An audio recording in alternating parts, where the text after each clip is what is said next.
So next, continue with the intervention. So maintain a regular bedtime and wake up schedule. Then next, eliminate daytime naps if naps are taken. Limit to naps, जैसे हम क्या करते हैं दिन में 5-10 minute के लिए थोड़ी सी नींद की झपकी ले लेते हैं, तो उसको हम नैप्स बोलते हैं। जैसे हम बोलते हैं ना कि अभी हमारी आँख लगी थी नींद के आने के लिए, तो उस चीज़ को तो कहते हैं वो हम अगर कोशिश करें कि अगर हमारा जो स्लीप पैटर्न मेंटेन रहे, तो हम दिन में जो है वो कम सोए, मतलब वो झपकी जो है नैप्स जो है वो लिमिट में लें। तो कहते हैं अगर लेने भी है तो ऐसे दिन में जो है 20 मिनट के लिए होने चाहिए, और दिन में जो है लेस ही हो, ट्वाइस ए डे में। So instruct the client to go to bed when sleepy, use warmth bath and relaxation technique. जैसे आपने देखा छोटे बच्चे को हम बाथ करवा कर जो है उसको जब सुलाते हैं तो वो अच्छी नींद ले लेता है 1-2 घंटे के लिए, क्योंकि एक रिलैक्सेशन टेक्निक है, उसको रिलैक्सेशन थेरेपी मिल जाती है।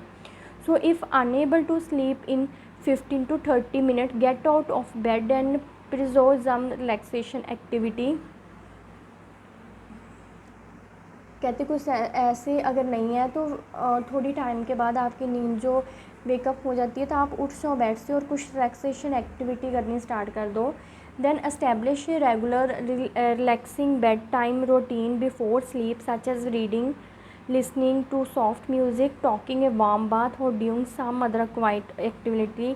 कहते हैं अपनी रेगुलर पैटर्न को मेंटेन करने के लिए क्या कर सकते हो, regular relaxing bed time routine से, जैसे बेड टाइम जाने से पहले रूटीन अपनी बना लो कि आपने कुछ ऐसे चीज़ें रीडिंग करनी अच्छी सी, कुछ सॉफ्ट सा म्यूज़िक आप लिसनिंग कर सकते हो। देन अच्छा है तो जैसे गर्मी का मौसम है तो आप रात को भी अगर वार्म बाथ नहीं, अगर सिंपली हम इसमें बात करें तो बाथ लेकर आप जा सकते हो। सर्दियों में आप वार्म बाथ ले सकते हैं क्योंकि as a relaxation therapy use करते हैं हम इसको। So doing some other quiet activity, कहते हैं क्वाइट और जो आप अपनी क्वाइट एक्टिविटी यूज़ कर सकते हो कि हमारा जो स्लीप पैटर्न है वो गुड मेंटेन रहे। Then avoid dealing with office work और family problem before bed time. कहते हैं सोने से पहले, मतलब बेड टाइम मतलब सोने से पहले आप कभी भी अपनी जो है वो ऑफिस की बात या कोई फैमिली प्रॉब्लम्स है उसको डिस्कस करने की बजाय आपस में अवॉइड करना स्टार्ट कर दो, नहीं तो वो रात को भी आपको डिस्टर्ब करेंगे ऐसी चीज़ें। So get adequate exercise during the day to reduce stress, but avoid excessive physical exertion at last 3 hour before bed time. So कहते हैं एडुकेट एक्सरसाइज जो है आप डे टाइम करो कि आपका जो रिड्यूस, अगर स्ट्रेस की वजह से स्लीप पैटर्न नहीं आपका बन रहा तो वो स्ट्रेस रिड्यूस हो सके, but avoid excessive physical exertion at least 3 hour before bed time. कहते हैं लेकिन ये जो सब चीज़ें हैं जब मतलब दिन में ही करो, ये नहीं है कि जैसे आप सोने की तैयारी में हो तो एटलीस्ट ये 3 आवर पहले होनी चाहिए, फिनिश होनी चाहिए। Then second, environment is the important role play in the sleep pattern. So create a sleep conducive environment that is dark, quiet, comfortable and cool environment होना चाहिए। Keep noise to minimum, block out extraneous noise as necessary with white noise from a fan and air conditioner. Then sleep at comfortable mattress and pillow and listen to relaxing music and increase exposure to bright light during the day. So जी environment के कुछ step है, हमने patient को person को quiet comfortable and cool environment provide करना है। Then जो है नॉइज़ पोल्यूशन वहाँ पर नहीं होना चाहिए। जैसे अगर कोई फ़ैन है और एयर कंडीशनर है तो फ़ैन की जो है उसकी वजह से कोई नॉइज़ नहीं होना चाहिए, एसी की वजह से कोई नॉइज़ नहीं, कूलर की वजह से कोई प्रॉब्लम नहीं होनी चाहिए कि आपका स्लीप पैटर्न जो है वो डिस्टर्ब हो सके। Then comfortable mattress and pillow होने चाहिए, ये नहीं कि आपका जैसे बेड ही नहीं अगर कंफर्टेबल तो आप अपनी नींद जो है वो कैसे प्रॉपर कर पाओगे। देन ऐसा relaxing so music, religion song भी आप सुन सकते हो सोने से पहले।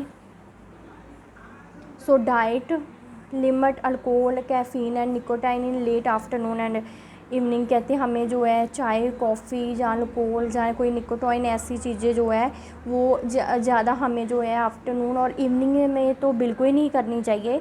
अगर आप टी कॉफ़ी के ज़्यादा शौकीन हो तो आप इवनिंग टाइम से पहले ले लो, क्योंकि इसकी वजह से हमारे जो है सेंट्रल नर्वस सिस्टम जो है उसके जो है ब्रेन जो है स्टिमुलेट हो जाता है, जिसकी वजह से जो नींद पैटर्न डिस्टर्ब हो जाता है। तो इसीलिए जब हम रात को एग्ज़ाम के टाइम पढ़ते हैं तो बोलते हैं ना कि रात टाइम आप कुछ टी ले लो, कॉफ़ी ले लो, उसकी वजह से यही है कि हमारा जो सेंट्रल नर्वस सिस्टम है वो स्टिमुलेट रहे और हमें नींद ना पाए। सो कंज्यूम कार्बोहाइड्रेट और milk as a light snack before bedtime. So avoid heavy and spicy food. Heavy or spicy food can cause gastrointestinal upset that disturbs sleep. कहते रात को तो कभी भी आप हैवी एंड स्पाइसी फूड ना लो, जिसकी वजह से हमें जीआई कोई प्रॉब्लम आ सकती है और हमारा जो है पैटर्न वो डिस्टर्ब हो सकता है। Then decrease fluid 2 to 4 hour before sleep. सब हमें जो फ्लूइड है वो भी पहले ही लेना चाहिए, स्लीप के पहले जो है 2 to 4 आवर्स के लिए। Then fourth medication use sleeping medication only is last resort. कहते स्लीप जो है वो हमारा लास्ट का शेड्यूल है, सबसे पहले हमने वही नर्सिंग इंटरवेंशन यूज़ करनी है। Then minimize the uses of medicine such as much as possible because many contain antihistamine that cause daytime drowsiness। कहते हैं ऐसी कुछ मेडिसिन होती है वो डे टाइम जो है ड्रोजीनेस फील करवाती है, तो वो चीज़ जो ड्रग्स है वो भी हमें थोड़ा प्रोहिबिट करनी चाहिए। Take analgesic 30 minute before bed time to relieve ache and pain. अगर कोई भी आपकी बॉडी एक सा पेन हो रही है, अगर आप एनाल्जेसिक लेना चाहिए तो वो सोने से पहले 30 मिनट लेना चाहिए, कि जब भी आप बेड टाइम अपनी नींद के लिए बेड पे जाए तो आपकी बॉडी पूरा तरह से रिलीफ हो सके एक एंड पेन से। Then consult the health care provider about adjusting other medication that may cause insomnia.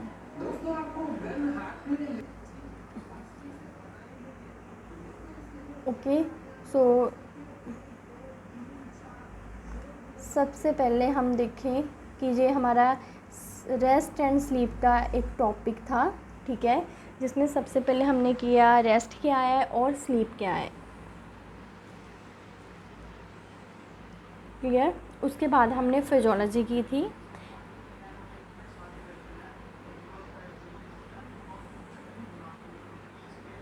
Then हमने टाइप्स एंड स्टेजेस जो की थी, इसको फेजेस भी कहते हैं, that is very very important.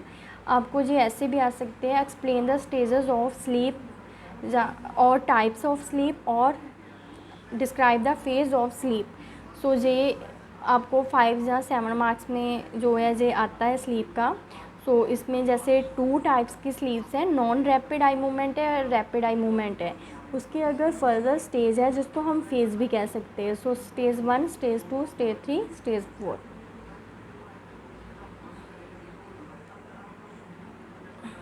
सो हमने स्टेज फर्स्ट की थी, फ्यू मिनट के लिए होती है। स्टेज 2 10 to 20 के लिए होती है। Then 15 to 30 and 15 to 30। उसके बाद रैपिड आई मूवमेंट स्लीप जो थी जो 90 मिनट के लिए, जो जब पेशेंट 9 मिनट में चला गया होता है स्लीप में, तो उसके बाद उसको ड्रीमिंग जो आने स्टार्ट हो जाती है, उसको प्रॉपर सराउंडिंग इन्वायरमेंट का कुछ पता नहीं चलता। सो फंक्शन हमने किए थे, एक नॉर्मल स्लीप रिक्वायरमेंट क्या क्या है, newborn 16 to 18, infant 12 to 14 hours, toddler 10 to 12 hours, preschool 11 to 12 hours, school age 8 to 12, adolescent 8 to 10, and adult 6 to 8, and elder 6 hours.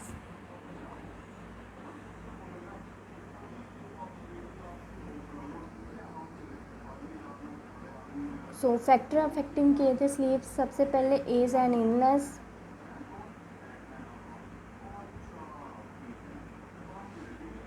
Then environment factor जिसमें हमने नॉइस, टेम्परेचर, वेंटिलेशन का सब कुछ किया था, कैसे अफेक्ट करता है लाइट की वजह से।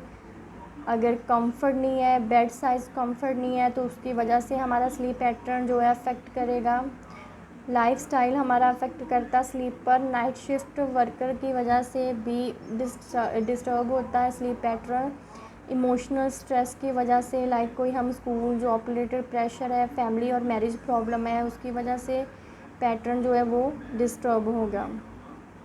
देन स्टिमुलेंट एंड अल्कोहल, जैसे हमने पढ़ ही लिया लास्ट में इंटरवेंशन के, इवनिंग टाइम हमें जो है ये चीज़ें नहीं लेनी, नहीं तो ये हमें हमारे जो है स्टिमुलेंट को और नर्वस सिस्टम को इंक्रीज़ कर देंगी। Then diet, smoking, motivation, medication,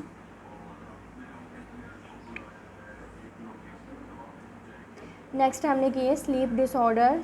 there are 3 main, dyssomnia, पैरासोमिया।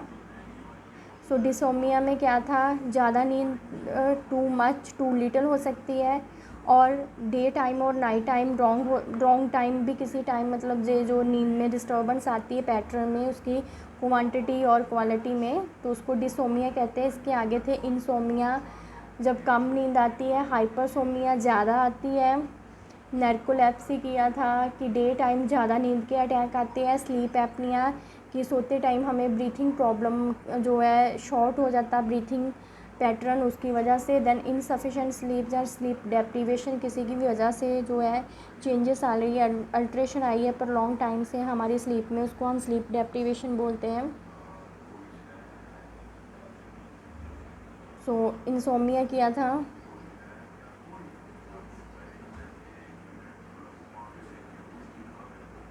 Acute है, क्रोनिक है। अक्यूट में जब अगर 2-3 दिन से ये प्रॉब्लम चल रही है, जब 1 वीक से चल रही है, तो उसको हम क्रोनिक इंसोमिया में कंसिडर कर देंगे।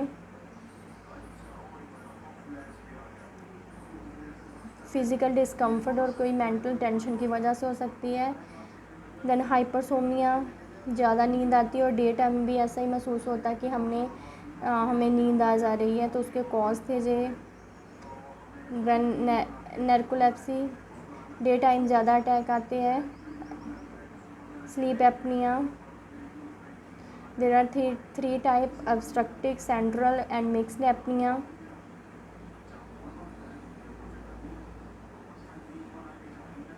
insufficient sleep and sleep deprivation, parasomnia. इसके फर्दर डिसऑर्डर थे रिज्म, एनोरिज्म, periodic limb movement disorder, sleep talking, sleep walking. और लास्ट में हमने किया नर्सिंग इंटरवेंशन, जो आपका इंपॉर्टेंट रोल है स्लीप में एंड रेस्ट में। तो सबसे पहले आप स्लीप वॉक पैटर्न जो मेंटेन करेंगे, regular bed time schedule patient का बनाएंगे पर्सन के लिए। उनके जो दिन में नैप्स आते हैं, नींद की झपकियाँ आती है, उनको कम करेंगे। सो ये चीज़ें जो थी स्लीप वैक पैटर्न में है। देन इन्वायरमेंट कैसा होना चाहिए, सब कुछ पढ़ लिया है। नॉइज़ फ्री होना चाहिए, dark white comfortable and cool होना चाहिए, कंफर्टेबल मैट्रेस एंड पिल्लो होने चाहिए।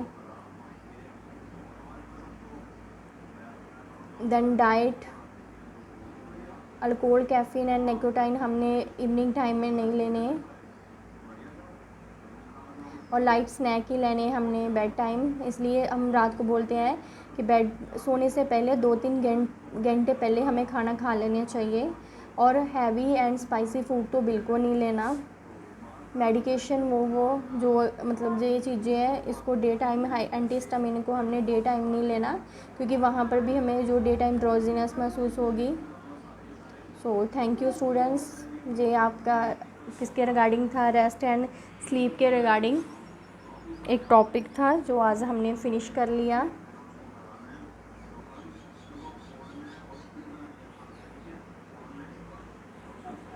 सो ये आपकी बुक में नोट्स नहीं है, प्लीज़ आप इनके नोट्स जो है स्लाइड्स में आपको भेज दूँगी, आप उनसे प्रिपेयर कर लेना, अपने नोट्स लिख लेना, क्योंकि आपकी बुक में ये वाला टॉपिक मेंशन है, लेकिन आपकी बुक में इन बिटवीन ये नहीं दिया हुआ।